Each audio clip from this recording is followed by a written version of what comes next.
क्या मृत्यु सच में अंत है या हम उसे समझ नहीं पाए हैं? अगर मृत्यु सब कुछ खत्म कर देती है तो फिर पुनर्जन्म क्या है? मृत्यु से पहले डर किसे लगता है, शरीर को या अहंकार को? अगर आत्मा अमर है तो फिर मृत्यु का भय क्यों होता है?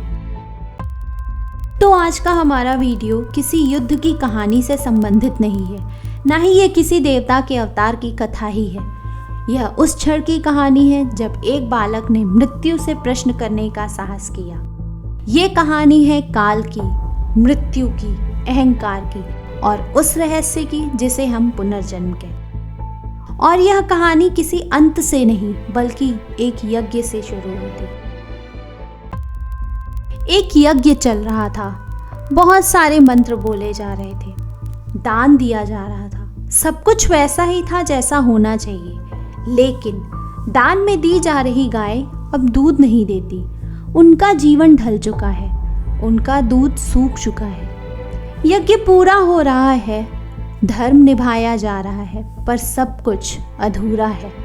और कहीं दूर एक बच्चा खड़ा सब कुछ देख रहा है। उसका नाम है नचिकेता। वह बिना विरोध के शांत स्वर में प्रश्न करता है, पिताश्री, आप सब कुछ दान कर रहे हैं तो मुझे किसे देंगे? पहली बार उसके पिता ने कोई उत्तर नहीं दिया। दूसरी बार भी उसके हाथ चुप्पी ही लगी और तीसरी बार क्रोधित होकर उसके पिता ने बोला, मैं तुझे मृत्यु को देता हूँ। यह वाक्य क्षणिक क्रोध में कहा गया था, लेकिन इसके परिणाम शाश्वत हो गए। इसके बाद कहानी भय से नहीं, जिज्ञासा से आगे बढ़ती है। दिन बीतते गए, समय आगे बढ़ता गया, लेकिन कुछ यात्राएं समय के भीतर नहीं चलती। और इसी तरह एक दिन नचिकेता के पास मृत्यु का बुलावा आ जाता है। नचिकेता रुकता नहीं, वह प्रश्न लेकर निकल पड़ता है। नचिकेता पहुंचता है मृत्युलोक के द्वार पर। द्वार विशाल था, बहुत ही भारी और निश्चल, लेकिन वहां कोई नहीं था, ना ही कोई यम, ना ही कोई दूत था, तो बस सन्नाटा। नचिकेता थोड़ी देर के लिए वहां रुकता है। बहुत समय तक इंतजार करने के बाद भी उसे वहां पर कोई नजर नहीं आता। धीरे धीरे एक दिन बीतता है, फिर दूसरा दिन और फिर शुरू होता है तीसरा दिन। भूख लगी थी, थकान भी थी, लेकिन नहीं था तो बस भय। तीसरी रात जब पूरा लोक सोया हुआ था, तभी वहां पर यम लौटे। यम बोले नहीं। उन्होंने पहले उस बालक को देखा, पूरी तरह बिना किसी हड़बड़ी के। 3 दिन तक मृत्यु के द्वार पर खड़ा रहना कोई साधारण बात तो थी नहीं। फिर यम ने कहा, तुम 3 दिन तक मेरे द्वार पर अतिथि बनकर प्रतीक्षा करते रहे। यह तो नियम के विरुद्ध है। मृत्यु भी नियमों से बंधी होती है। यम आगे बोले, इस भूल के प्रायश्चित स्वरूप मैं तुम्हें 3 वर देता हूँ। जो भी तुम मांगना चाहो मांगो। नचिकेता ने सोचने में समय नहीं लगाया। उसकी दृष्टि में न तो लालच था और न ही उत्सुकता थी, तो सिर्फ स्पष्टता। वह बोला, जब मैं लौटूं तो मेरे पिता का क्रोध शांत हो जाए। वे मुझे फिर से उसी तरह स्वीकार करें जैसे पहले किया करते थे। यम क्षण भर के लिए रुके। पहला वर न तो सत्ता से जुड़ा था और न ही अमरता से।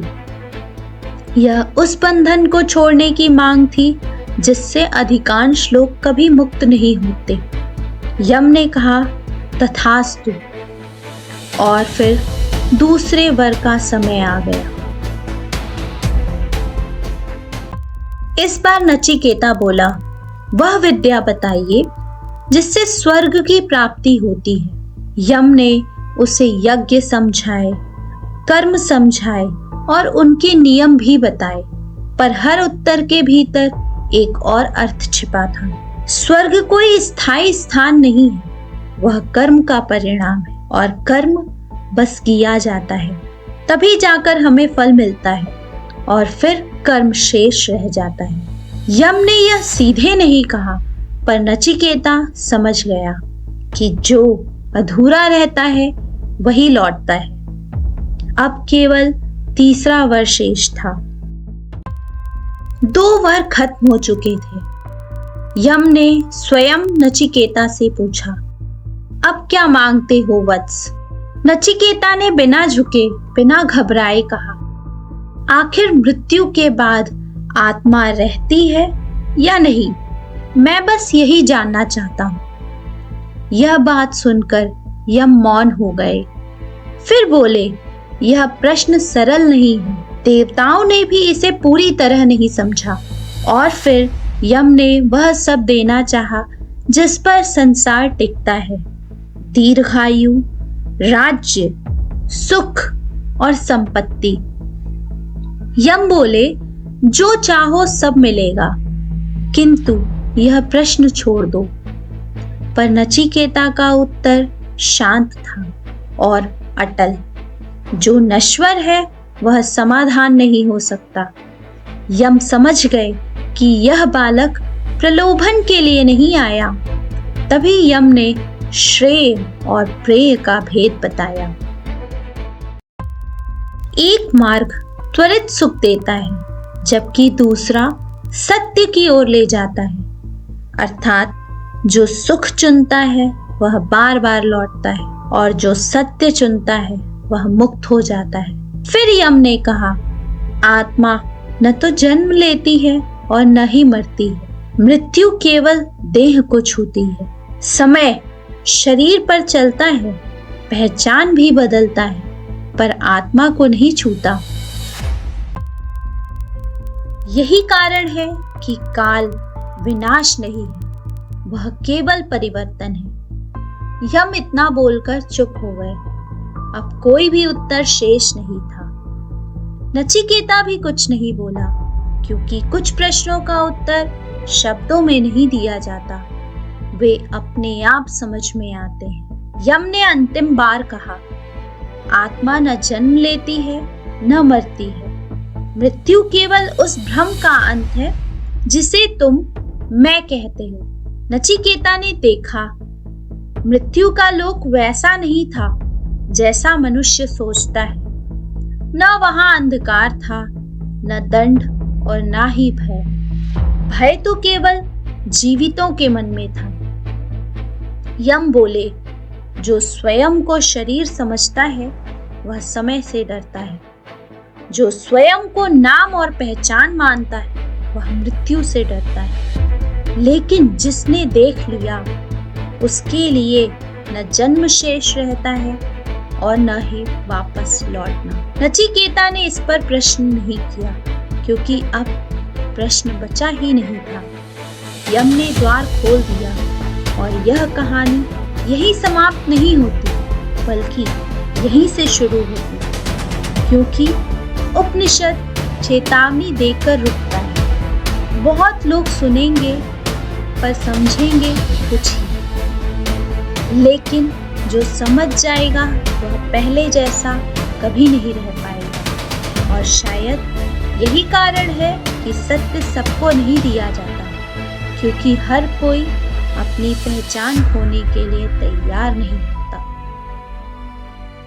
काल विनाश नहीं है, वह केवल परिवर्तन है। यम इतना बोलकर चुप हो गए। अब कोई भी उत्तर शेष नहीं था।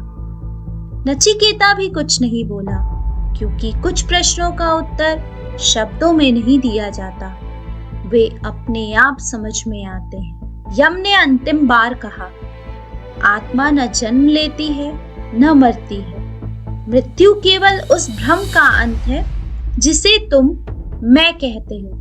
नचिकेता ने देखा, मृत्यु का लोक वैसा नहीं था जैसा मनुष्य सोचता है। न वहां अंधकार था, न दंड और न ही भय। भय तो केवल जीवितों के मन में था।